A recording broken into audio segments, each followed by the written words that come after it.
최종적으로 신청하실 때 절대 안 됩니다. 문제가 될 수 있습니다. 입결 흐름을 보고 판단하세요. 학교들은 입결이 떨어질 것이고 내신이 올라가겠죠. 이 입결 흐름을 보고 판단하기 어려우시다면 인서울 상위권 대학교는 제가 정리해 놓은 자료들이 있습니다. 그렇기 때문에 여러분들이 가고자 하는 대학, 학과, 그 다음 전형을 적어주시면 제가 3개년도 입결의 흐름을 직접 알려드리고 의견도 드리겠습니다. 댓글로 편하게 남겨주세요. 안녕하세요. 스터디그라운드의 최윤호입니다. 오늘 이 영상에서는 우리 어머님들이 수시 원서 접수 직전에 꼭 챙겨야 할 3가지에 대해서 말씀드리고 우리 아이가 합격할 수 있는 전략을 짤 수 있도록 도와드리려고 합니다. 이 3가지 포인트를 데이터와 함께 설명해 드릴 테니까 집중하세요. 먼저 첫 번째는 입결을 점의 데이터가 아니라 선의 데이터로 봐야 한다입니다. 즉 우리가 3개년의 입결을 봐야 한다라는 말들을 아마 들어보셨을 겁니다. 그래서 입결이 어떨 때는 올라가고 어떨 때는 내려가고, 사실은 우리가 작년도 입결을 보고 지원을 하게 되다 보니까 우리 입결의 작년의 추이를 반영하고 올해 입결이 영향을 받을 수밖에 없는데요. 작년의 입결이 재작년 그리고 그 전에 비해서 이 3년 입결을 비해서 너무 올라갔다라고 한다면 올해는 좀 떨어질 가능성이 높습니다. 반면에 작년 입결이 너무 떨어졌다라고 한다면 올해는 좀 오를 수밖에 없겠죠. 그렇기 때문에 이 3개년 입결을 보는 방법을 지금 한번 알아보겠습니다. 먼저 첫 번째로는 입결 데이터인데, 우리가 입결 데이터를 작년도 기준 50% 커트라인과 70% 커트라인 이렇게 두 가지를 비교해서 안정인지 적정인지 판단을 하지만, 사실 더 중요한 건 3개년 입결의 흐름을 봐야 한다는 것입니다. 왜냐하면 이 흐름 속에서 이 기회와 위기가 함께 숨어 있는데, 이 부분에 대해서 전문적으로 한번 확인을 해보겠습니다. 자, 보시면 상명대 교육학과를 한번 보겠습니다. 2024년도 2년 전에는 입결이 좀 올랐다가 작년에는 입결이 뚝 떨어진 현상을 볼 수 있습니다. 자, 입결이 올랐었기 때문에 불합격할 확률이 높아지니 그것 때문에 우려해서 사람들이 기피하게 되고 자연스럽게 다음 해인 작년에는 입결이 떨어졌던 것이죠. 그럼 올해는 어떻게 될까요? 이렇게 입결이 갑자기 뚝 떨어진 곳에는 예상보다 입결이 떨어졌기 때문에 나도 지원할 수 있겠다 라고 하면서 지원율이 높아지면서 다시 한번 입결이 치솟을 수밖에 없습니다. 그렇기 때문에 올해 상명대 교육학과 같은 경우는 바로 입결이 작년에 비해서는 비교적 상승할 것이다 라고 예상할 수가 있겠습니다. 반면에 한양대 에리카의 경영학과를 한번 보겠습니다. 2024년도에는 4.18, 그 다음에 2025년도 작년에는 2.91, 작년에 입결이 엄청 많이 올라갔죠. 이렇게 재작년 대비 작년에 입결이 확 올라갔으면 올해 같은 경우는 작년 입결을 보고서 나는 어렵겠다 라고 생각을 하고 아마 기피하게 될 가능성이 높습니다. 그렇기 때문에 한양대 에리카 경영학과 같은 경우는 올해는 입결이 많이 낮아질 것이고 비교적 우리가 지원하기에도 수월해질 것이다 라고 예측을 해볼 수 있겠습니다. 이처럼 입결을 3개년을 보라라는 뜻이 바로 이런 겁니다. 우리가 입결을, 특히 교과 전형 같은 경우는 3개년을 쭉 이렇게 보게 되면은 입결의 흐름이 보입니다. 3개년을 볼 때 상승했다가 추락했다가 다시 상승하는 곡선을 그리면 올해는 추락할 것이다, 혹은 상승할 것이다 라는 게 정확하게 보이겠죠. 지금 이 영상을 보고 계시는 분들 아마 당장 수시 지원을 하기 직전에 고민되실 테다 보니까 댓글을 통해서 대학, 학과 그리고 전형을 남겨주시면 제가 답글로 3개년의 입결과 경쟁률 추이가 어떻게 변화했는지를 알려드릴 테니까 이걸 바탕으로 교과 지원을 하실 때 스나이핑 전략, 우리가 펑크날 학과를 확인하시고 올해 괜히 위험해질 수 있는 학과를 좀 피하실 수 있는 전략을 꼭 취하셨으면 좋겠습니다.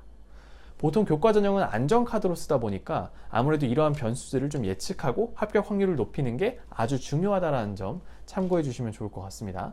다음으로 넘어가겠습니다. 자, 다음은 최저에 대한 입결 변화에 대한 이야기를 해보겠습니다. 올해는 최저가 완화된 학교들도 많지만 최저가 생긴 학교들도 있습니다. 그렇기 때문에 이 최저의 유무에 따라서, 변화에 따라서 입결이 어떻게 변하는지를 확실하게 이해를 해야 우리가 교과 전형을 지원할 때 혹은 종합 전형에서도 변수가 있다 보니 이 내용들에 대해서 지원의 합격률을 훨씬 높일 수가 있겠죠.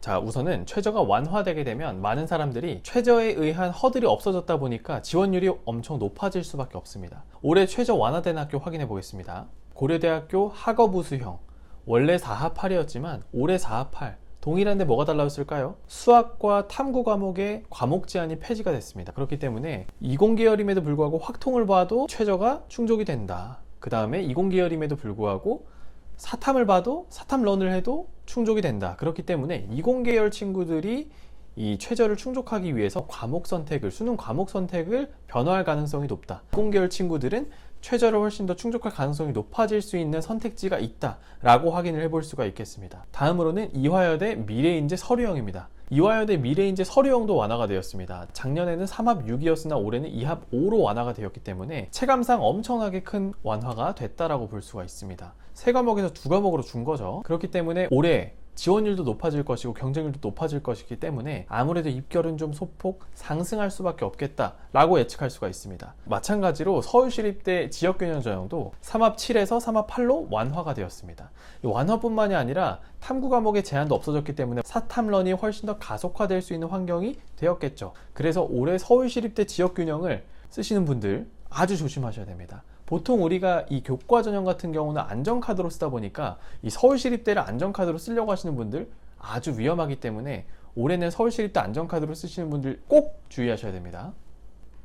자, 그리고 마지막으로 상명대, 우리 상명대 고교 추천 전형이 최저가 폐지가 됐습니다. 최저가 있다가 완화된 것도 아주 입결이 상승할 수 있는 요인인데 최저가 폐지가 되었다, 그냥 내신으로만 평가를 하겠다 라고 한다면 내신 경쟁이 훨씬 더 가속화가 되겠죠. 그렇기 때문에 올해 상명대학교는 입결이 아주 많이 높아질 가능성이 높습니다. 그래서 상명대학교의 입결이 높아질 가능성이 높기 때문에 상명대학교를 안전카드로 쓰려고 하시는 분들 올해 작년 입결 보고 함부로 쓰시는 게 아니라 작년 입결보다 훨씬 더 많이 올라갈 수 있는 가능성이 높다라는 가능성을 인지하고 쓰셔야 됩니다. 자, 이와 반면에 올해 최저가 신설된 학교들도 있습니다. 바로 덕성여대인데요. 덕성여대는 최저가 없다가 올해 갑자기 최저가 신설된 케이스입니다.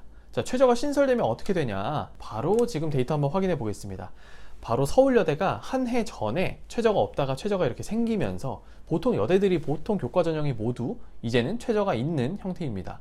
그래서 덕성여대의 올해 입결을 확인하려면 작년에 서울여대가 어떻게 입결이 변화했는지를 확인하면 가장 확실하게 알 수가 있는데요. 작년 서울여대 입결 변화를 한번 확인해 보겠습니다. 전반적으로 인문계열의 70% 커트라인의 평균이 2.85에서 3.61로, 자연계열은 2.23에서 3.56으로 대폭 하락하였습니다. 그렇기 때문에 최저가 생기게 되면 최저를 충족한 사람들만 합격을 할 수 있기 때문에 내신 경쟁이 훨씬 더 완화가 되겠죠. 그래서 덕성여대 같은 경우는 올해 입결이 대폭 하락할 것이다. 다만 이 2합 7의 최저를 맞출 수 있는 사람들만 지원을 하셔야 됩니다. 이 최저가 신설된 전형들도 있지만 올해 최저가 완화된 학교들이 훨씬 많습니다. 그리고 인서울 주요 대학교에서 이 서울시립대, 이화여대, 상명대 이런 학교들에서 변화가 아주 크다 보니 우리 이 부분 꼭 신경 쓰고 놓치지 말아야 된다라는 것 명심하세요. 그리고 이 내용들은 모두 정리한 내용들은 본문에 있는 링크를 통해서 다운로드 받을 수 있도록 제가 만들어 놨으니까 이 내용들 모두 필기하실 필요 없이 다운로드 하시면 됩니다. 마지막으로는 면접 전형입니다. 우리 면접 전형은 어떻게 활용을 할까요? 우리 아이는 내성적이라서 말을 잘 못해요. 우리 아이는 이공계열이어서 면접을 좀 잘 못 볼 것 같아요. 라는 걱정들 절대 하지 마세요. 면접은 말 잘한다고 뽑히는 게 아닙니다. 우리가 제한 시간 내에 구조화된 내용들, 생기부에 나와 있는 내용들을 실제로 입증하기만 하면은 충분히 합격할 수가 있기 때문에 면접 전형 말 잘하는 친구 뽑는 거 아니고요. 생기부에 있는 내용을 충실하게 보여주는 것이 면접 전형의 본질이기 때문에 말 잘하는 것과 큰 상관이 없습니다. 그렇기 때문에 면접 전형은 적극적으로 활용을 해보셔야 되는데 비교적 서류형과 다른 점은 서류에서는 서류평가만을 보고 그냥 끝나버리지만 면접 전형은 3배수를 뽑습니다. 먼저 보통 학교들이 3배수에서 4배수까지 뽑고 있는데 그러면은 우리가 훨씬 더 기회를 받을 수 있는 폭이 넓다. 그리고 면접을 잘 준비하면 면접에서도 충분히 역전하는 사례들을 확인할 수가 있습니다. 그렇기 때문에 우리 면접 전형을 고민하는 사람들, 사실 교과 전형으로 최상위권이라면 전부 다 면접 없이 합격을 할 수 있겠죠. 근데 그렇지 않잖아요. 그렇기 때문에 가급적이면 우리 생기부 서류에 대한 강점이 있다면 면접 전형을 적극적으로 써보시는 것을 추천드립니다. 물론 하나 꼭 명심하실 게 있습니다. 학교별로 면접 일자가 서로 다르죠. 근데 겹치는 날짜가 나오게 되면 문제가 될 수 있습니다. 그렇기 때문에 면접 일정 겹치지 않는지 꼭 한번 확인하시고 최종적으로 신청하실 때 하루에 면접 2개 보는 거, 하루에 논술 2개 보는 거 절대 안 됩니다. 이 부분 꼭 명심하셔서 신청하시면 좋겠습니다. 자, 마지막으로 정리하겠습니다. 첫 번째, 입결 흐름을 보고 판단하세요. 이 입결 흐름을 보고 판단하기 어려우시다면 인서울 상위권 대학교는 제가 정리해 놓은 자료들이 있습니다. 그렇기 때문에 여러분들이 가고자 하는 대학, 학과, 그 다음 전형을 적어주시면 제가 3개년도 입결의 흐름을 직접 알려드리고 의견도 드리겠습니다. 댓글로 편하게 남겨주세요. 자, 두 번째, 올해 바뀐 최저 기준에 대해서 확인하기. 최저가 신설된 학교들은 입결이 떨어질 것이고 최저가 완화된 학교들은 내신이 올라가겠죠. 그 부분 확인해서 지원해야 된다라는 점 확인하시고요. 자, 세 번째, 면접 전형을 적극적으로 활용하기. 말 잘하는 친구들 뽑는 게 아니라 서류에 대한 내용을 검토하기 위해 보는 겁니다. 그렇기 때문에 우리 아이는 말 못해서 어려울 것 같아요. 아닙니다. 면접 전형 우리 기회 받고 싶고 합격하고 싶으시면 면접 전형까지 잘 준비하셔서 꼭 합격에 도달하셨으면 좋겠습니다. 자, 그럼 지금까지 수시 지원 전에 최종적으로 검토해야 되는 우리 아이 수시 카드를 점검하는 3가지 포인트 알아보았습니다. 그래서 오늘 꼭 확인해 보시고 남은 기간 꼭 확인해 보셔서 수시 지원 전에 여러분들 고민 좀 덜어보시고 그다음에 수시에서도 좋은 결과 있기를 바라겠습니다. 지금까지 스터디 그라운드의 최윤호였습니다. 감사합니다.